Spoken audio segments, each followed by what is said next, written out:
제주국제공항에 도착한 유명 인플루언서들이 처음 한국의 모습을 보고는 놀라서 재빨리 라이브 방송을 켜 실시간 한국의 모습을 보여줍니다. 팬들은 제주도에 갔다면 선상에서 참돔 낚시를 해봐야 해요. 아무리 더워도 무조건 한복 입고 목관하러 가서 인증샷 남겨야 해요 하며 뜨거운 반응을 보이고 있습니다. 제주도에서 무슨 일이 있었는지 사연 함께 들어보겠습니다. 안녕하세요. 저는 중국의 유명 인플루언서이자 후난성에 살고 있는 왕슈아라고 해요. 아직 20대이지만 SNS를 즐겨하다 보니 중국의 유명 SNS인 더우인에서 300만 명 이상의 구독자를 보유하고 있답니다.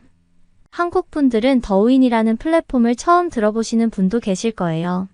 중국판 틱톡이라고 이해하시면 될 것 같아요. 저도 영향력 있는 유튜브 플랫폼을 통해서 세계적인 인플루언서가 되고 싶었지만 중국과 미국의 기싸움으로 중국에서는 미국의 유튜브를 차단해버려 사용하지를 못합니다. 틱톡 역시 전 세계적으로 유명한 플랫폼이지만 중국은 정부의 법으로 인해 모든 콘텐츠가 검열되어야 하기 때문에 해외에서는 틱톡이 사용되고 중국 내에서는 제가 주로 활동하는 더우인이 서비스되고 있어요. 저는 여행과 트레킹을 좋아해서 아웃도어 분야로 중국의 인플루언서가 되자는 목표를 잡고 활동한 지 3년 차입니다. 아무래도 수백만 구독자를 보유하는 인플루언서다 보니 중국 여기저기서 정말 많은 러브콜이 들어옵니다. 중국 내 유명 옷 브랜드는 물론 여행지 소개를 하는 여행사의 홍보 요청도 정말 많이 받아요. 그런데 최근 제게 엄청난 행운이 생겼습니다. 바로 한국의 제주도에서 관광 홍보 요청이 들어온 것이랍니다.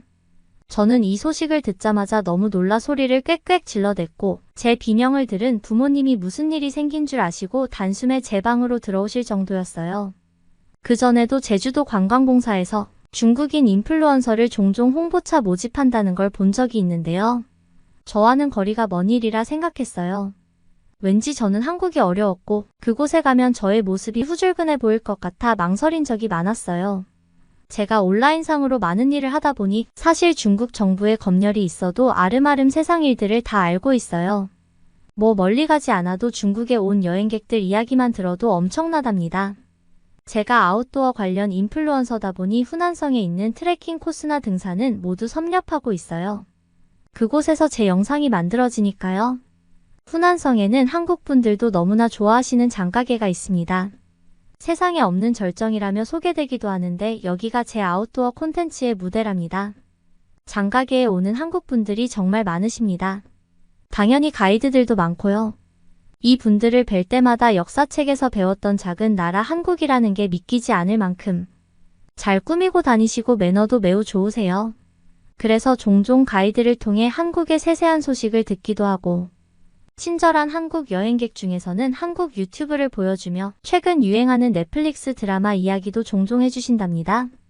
그러다 보니 자연스레 한국에 대해 알게 되었고 한국은 제가 알고 있는 것보다 더 발달되고 세련된 나라, 특히 문화 콘텐츠 강국이라는 점에서 제가 약간 위축되었던 것 같아요. 홍보 요청을 수락한 이후 불이 나게 제주도를 검색했습니다. 중국 SNS에도 이미 제주도에 관한 여행 정보가 정말 많더라고요. 제주도가 가진 빼어난 자연환경과 한국 전통의 모습이 상존하는 이색적인 곳이라고 해서 젊은이들 사이에는 핫플레이스였습니다. 하지만 저는 무엇보다 제주도가 섬이라는 사실에 흥분이 되었답니다. 제가 사는 후난성은 중국 본토 한가운데 있어서 바다를 볼 수가 없거든요. 게다가 태어나서 한 번도 후난성을 벗어나 본 적이 없었어요. 그러니 온 사방이 바다로 둘러싸인 제주도를 간다 생각하니 그때부터 행복한 불면증이 생겨버렸죠.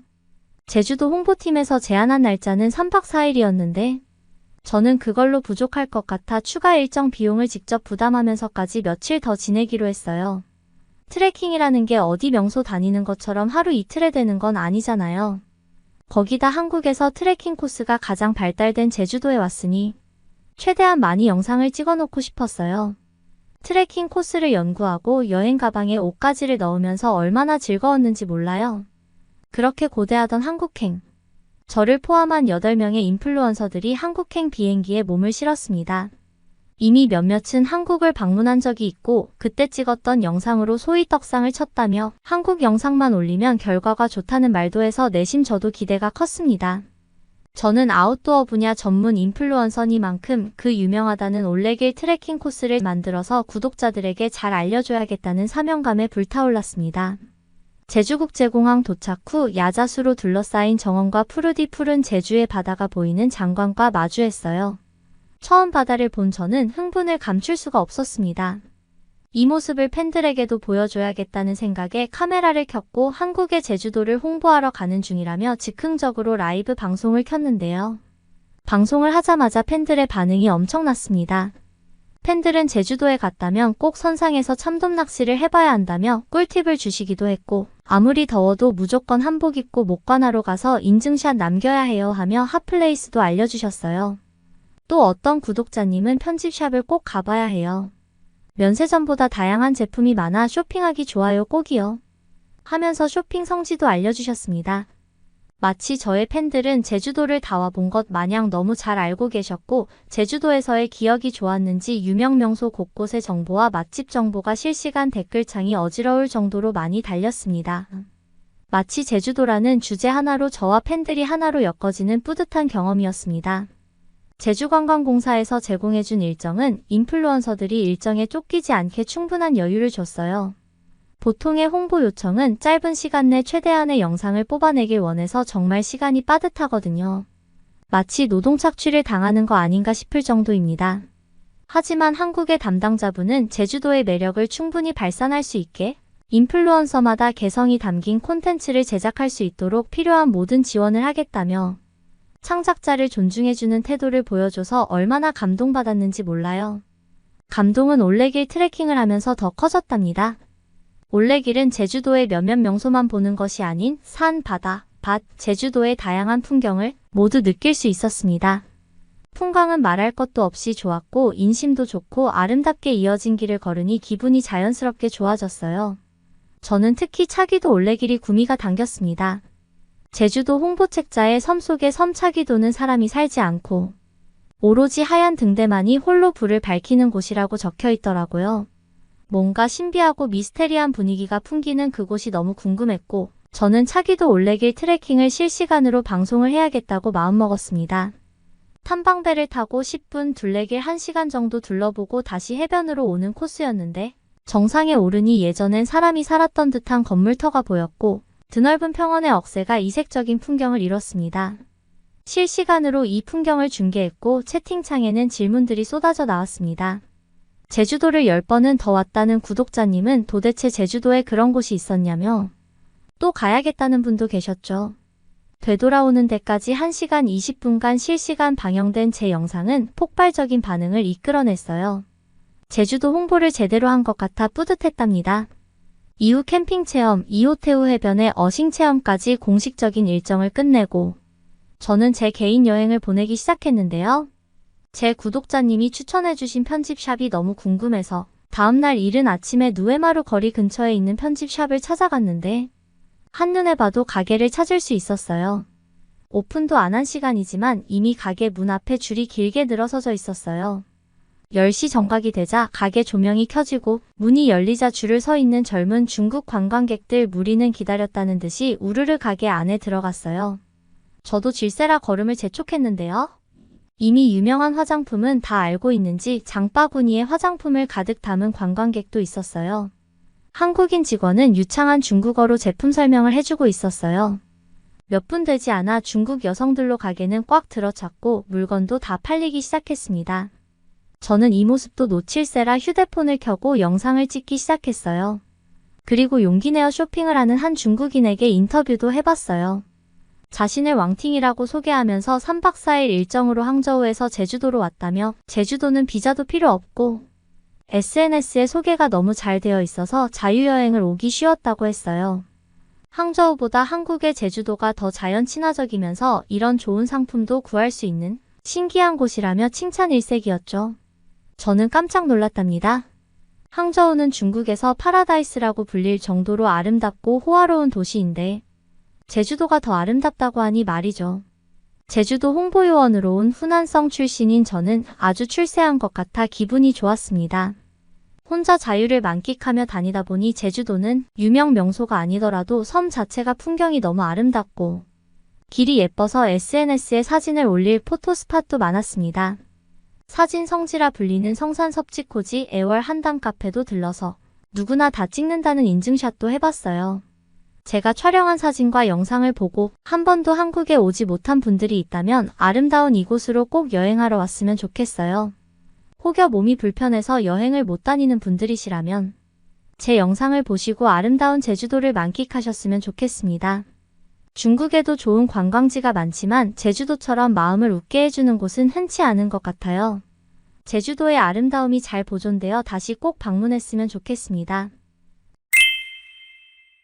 제주도 홍보요원으로 한국을 다녀간 중국의 인플루언서 왕슈아 씨의 즐거운 탐방기 어떠셨나요? 한국인보다 제주도를 더 잘 알고 가신 것 같은데요. 차기도 올레길은 꼭 한번 도전해 보아야겠습니다. 감동 돋보기의 다음 이야기도 재미있게 들어주세요. 오늘의 두 번째 사연 시작합니다. 우리 한국인들에게는 스스로 알지 못하는 멋스러운 점이 참 많습니다. 다른 사람들을 배려하는 따뜻한 마음씨나 모든 것에 열정적으로 도전하는 도전 정신도 있고요. 그런데 외국인들이 한국에서 느끼는 멋진 점은 미묘하게 우수한 점이 많다는 겁니다. 한국, 중국, 일본 사람을 경험한 외국인은 패션부터 지식 그리고 신체적 우수성까지 눈에 띄진 않지만 확실히 비교 우위에 있는 한국인을 느낀다고 하는데요. 오늘 사연의 주인공인 아일랜드 출신 제이미 씨는 호주에서 유학 생활을 하며 한국, 중국인과 함께하는 시간을 보냈다고 합니다. 특출나진 않지만 왠지 잘나버린 한국인 친구를 이야기하는데요. 어떤 사연인지 들어보시죠. 안녕하세요. 저는 호주 멜버른 대학교에서 역사학을 공부하고 있는 유학생 제임이라고 합니다. 본래는 아일랜드 사람이고요. 여러 가지 이유가 있어 호주에서 공부하고 있습니다. 이곳에는 저를 포함해서 수많은 유학생이 있는데 아시아 친구들이 제법 많습니다. 그중 중국과 일본 유학생이 대부분이고 한국 학생도 간간히 있고요. 제가 3학년에 재학 중인데 이번 학기에는 전공 과목인 역사학 중에서 특히 동아시아 역사에 대한 수업이 진행되었습니다. 동아리 선배들 말로는 동아시아 역사 수업 시간에 한국과 중국, 일본의 학생들 대립이 쟁쟁해서 꽤 재밌다고 했는데 제 동기들은 그런 모습을 보이진 않더라고요. 학교에서 저는 한국인 현지와 꽤 친한 사이가 되었고요. 중국인 자오민과도 좋은 관계로 지내고 있어요. 우리 셋은 나름 미녀 삼총사가 되어 공부도 하고 같이 호주 탐방을 하러 잘 다녔습니다. 우리는 특히 페더레이션 광장을 좋아합니다. 그곳은 항상 공연이 열려요. 별로 웃길 것 없는 MC의 싱거운 진행이지만 저를 포함한 유학생들이 그곳을 자주 찾고 시민들은 열렬히 호응하면서 분위기를 푹 돋아주거든요. 돈 없는 유학생이다 보니 공부의 지출을 최대한 줄이게 되던데 페더레이션 광장의 공연은 문화생활을 제공해주는 데다 호주 사람과 친해질 수 있고 호주에 온 느낌이 물씬 나게 하는 공간이거든요. 페더레이션 광장 옆은 플린더스 스트리트 열차역인데 멜버른 명소 중에 하나입니다. 처음 왔을 때 여기가 열차역이냐 싶을 정도로 아름다운 건축물입니다. 이곳은 자오민이 같은 학교에 다니는 경제학부를 다니는 중국계 호주인 남학생에게 프로포즈를 받았던 곳이랍니다.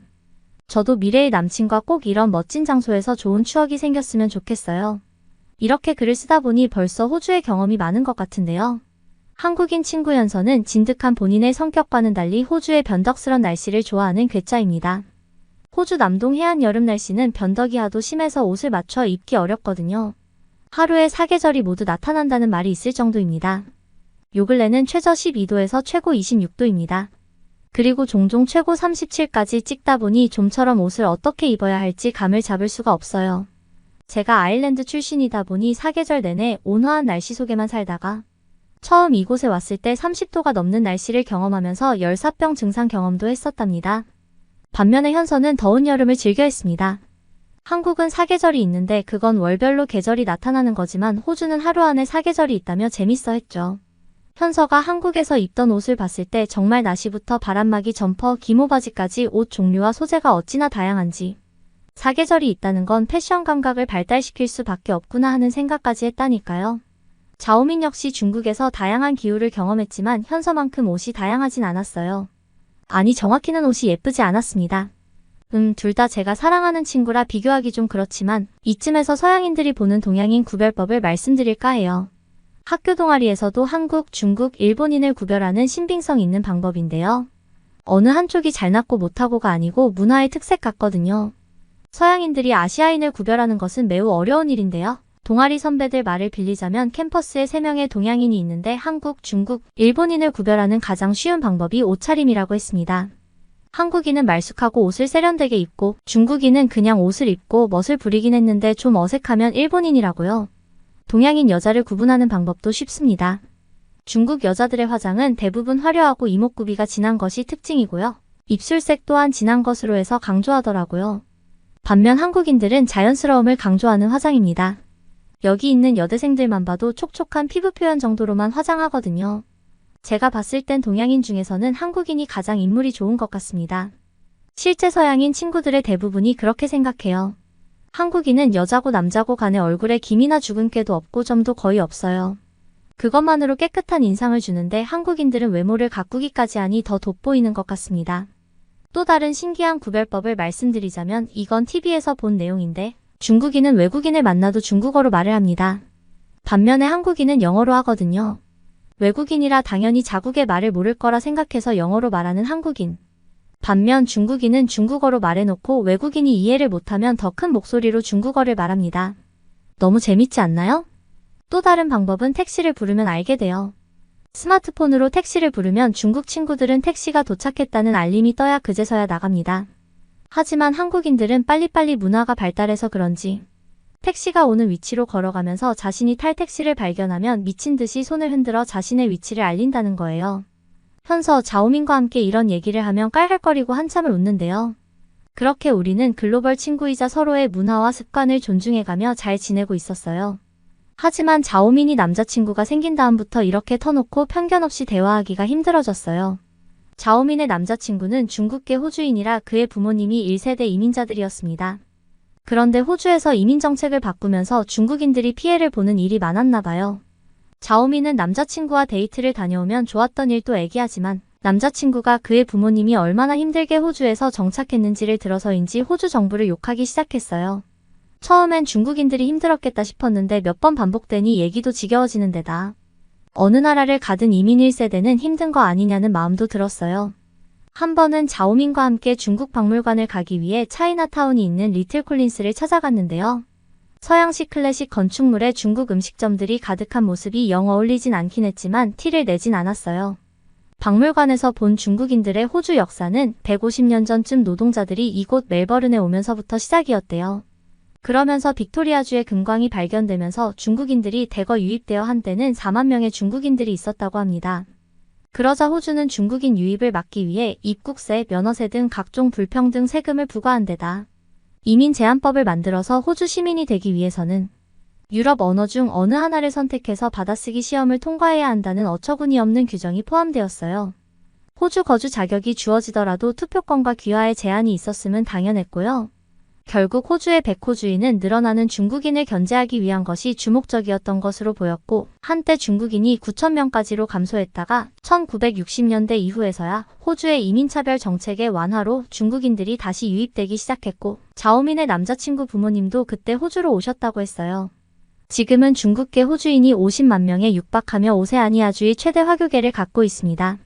자오민은 이민 정책으로 중국인들이 얼마나 힘들었겠냐며 넋두리를 하는데 저는 듣다 짜증이 나서 한마디 했거든요. 중국만 그렇게 고되게 산 거 아니라고요. 그리고 지금은 중국계 호주인이 호주 인구의 2%나 된다는데 성공적인 거 아닌가요? 저는 자오민에게 아일랜드 얘기도 해주었습니다.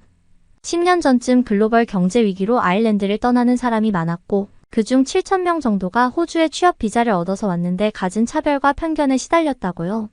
현서는 예민해진 저와 자오민을 말렸습니다. 현명하게도 누구 한 명 편을 들지 않고 호주의 정책만 딱 얘기하며 객관적인 입장을 유지하더라고요. 현서는 호주는 스스로 사람이 부족한 영국 땅으로 여기고 있다고 배웠지 않았냐며 백호주의에 대한 집착이 있던 곳이라 이 넓은 대륙을 가급적 영국인 그렇지 않으면 최소한 백인으로 채우기 위해 몸부림친 역사가 있다고요. 그리고 아직도 이 나라는 그들이 남반기지인지 아시아 태평양 귀속인지 결정을 못하고 있다면서 말입니다. 현서의 말에 자오민과 저는 말다툼을 멈췄어요. 현서는 호주를 침공한 일본 이야기로 화제를 돌렸습니다.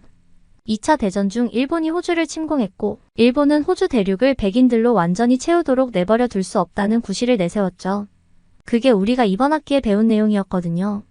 한때 아시아를 벗어나 유럽에 들어간다며 주장하고 스스로 백인 흉내를 내고 황인종을 멸시했던 일본이 황당하게도 호주를 백인들로 채울 수 없다며 침공한 것은 참으로 모순적이라면서 말이죠.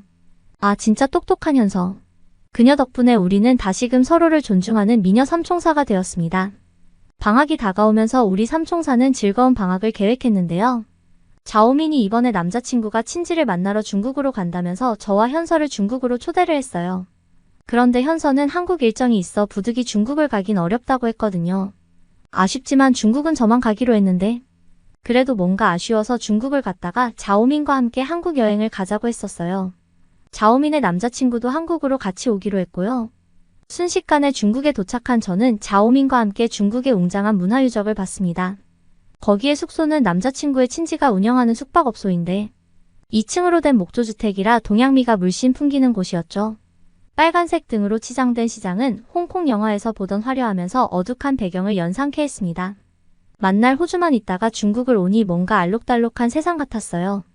자오민에게는 기분이 나쁠까봐 말을 못했는데 중국의 문화유적은 훌륭했지만 시민의식은 필요해 보였습니다.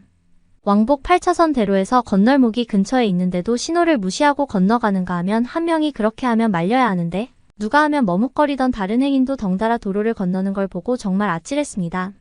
상하이는 정말 놀라울 정도로 발달된 도시인 반면 황산이 있었던 안후이성 황산시는 뭐랄까. 노점 식당이라 그런 것도 있지만 어쨌든 사람이 먹는 식당 안에 하얗고 큰 개가 테이블 옆에 헐떡거리며 앉아있거나 몸을 터는데 그 개가 몇 년 동안 씻지 않은 들개 형색을 하고 있거든요. 아무리 외진 지역이라 하더라도 식당이면 위생이 중요한데 밥도 아니고 식당 안까지 개를 놔두는 건 아닌 것 같아요. 식당에서 밥을 제대로 못 먹는 저를 보고 자오민은 문화라고 이해해라며 웃어 보였지만 이건 문화가 아닌 기본이라며 말하고 싶었지만 자오민의 남자친구도 있고 해서 참았습니다. 그렇게 며칠 중국에서 시간을 보낸 후 자오민과 그 남자친구와 함께 현서를 보기 위해 서울에 도착했는데요. 공항에 마중 나온 현서는 기대했던 한국 사람답게 심플하면서 세련된 과하지 않게 차려입은 차림으로 왔어요. 한류 문화 보면 공항룩이라고 해서 연예인들 공항에 오갈 때 입는 옷 사진이 자주 보이던데 제가 보기엔 현서는 꼭 그렇게 입고 있었답니다. 간만에 미녀 삼총사가 만났더니 시간 가는 줄 모르고 떠들고 있다가 자오민은 아차 싶어 남자친구를 챙겨보기 시작했는데요. 자오민의 남자친구는 한국 여행 왔다가 충격을 받은 얼굴을 하고 있었어요. 우리는 어디 아픈 거냐고 물어보았는데 자오민의 남자친구는 중국인의 오랜 자존심이 와르르 무너지는 느낌이라고 하는 거였어요. 현서는 한국이 생각보다 잘 살아서 그런 거냐고 웃으며 물어봤지만 자오민의 남자친구는 그건 이미 알고 있어 놀라운 사실이 아니고 한국인의 키 때문에 놀랐다는 거예요. 아니 이런 황당한 일이 있나요? 한국인의 키가 어떻다는 거죠?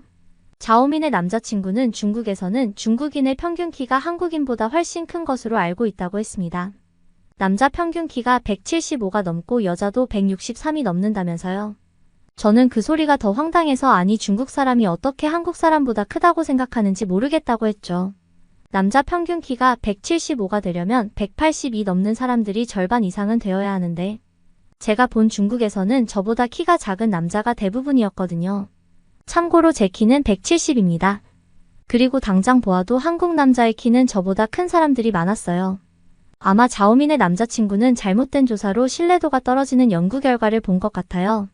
현서는 한국 남자의 키도 예전보다 많이 커졌고 결정적으로 최근 중국 정부에서 예전 자료보다 더 많은 표본을 토대로 조사한 자료가 있는데 중국 남성 평균 키가 170이 안 된다고 했습니다. 그리고 한국도 병역 검사 때문에 조사한 자료가 있지만 정확하진 않았었고 한국 경제가 성장하면서 전반적인 생활이 좋아지니 100년 동안 키 성장이 가장 빠른 나라가 되었고 지금도 평균 키는 성장하고 있는 중이라고 했어요. 자오민의 남자친구는 중국 자체적으로 조사한 잘못된 정보를 철석같이 믿고 한국에 왔다가 실제 한국인들의 키를 봤으니 충격을 받을 수밖에 없었을 것 같습니다. 자오민은 현서의 말에 토를 달았어요. 경제가 발전하면서 키가 커진다면 일본인이 제일 커야 하는 거 아니냐며 말이죠. 실제로 우리 대학교에서도 일본인은 작은 경우가 많거든요. 그리고 어디서든 한국인이 제일 크고 일본인이 작은 건 알고 있으니까요. 나의 똑똑한 친구 현서는 자오민에게 그거야말로 문화 차이라며 말해주었는데요. 일본은 분명 경제도 위생도 환경도 보건도 모든 면에서 과거보다 훨씬 좋아진 게 맞지만 두 가지 이유 때문에 키가 줄어드는 아이러니한 상황이 있는 것 같다고 했어요. 바로 일본 의사들은 임신 중독증을 너무 염려한 나머지 산모의 체중을 적게 늘리는 걸 추천했어요.